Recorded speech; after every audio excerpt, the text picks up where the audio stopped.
بسم الله الرحمن الرحيم. walaalayaal waa maxamed axmed maxamuud oad u garanaysaan abwaan maxamed wadani. halkan waxaan kusoo gudbinayaa maasadii la oran jiray dhoofdiidna waa tan ee dhegeysi habboon.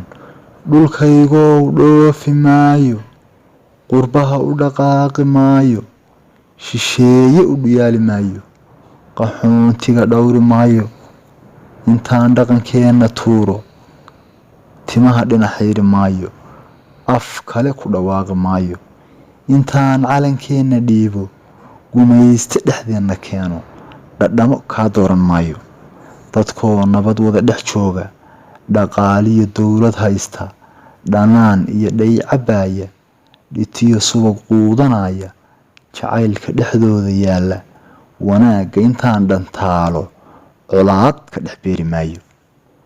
dhirteenna intaan xansuuqo, intaan geedaha dhammeeyo, dhaameelka intaan idleeyo, dab iyo dhamac saari maayo.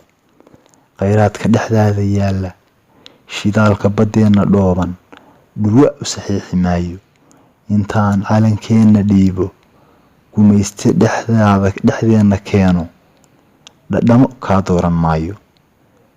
intaan qarannimo dhantaalo, intaan shacabkii dhammeeyo, dhallaanka intaan xansuuqo, intaan dhiigooda daadsho, intaan dhakhtarkii u diido, intaan dhaawaca qurgooyo, qabyaalad ku dhiiran maayo.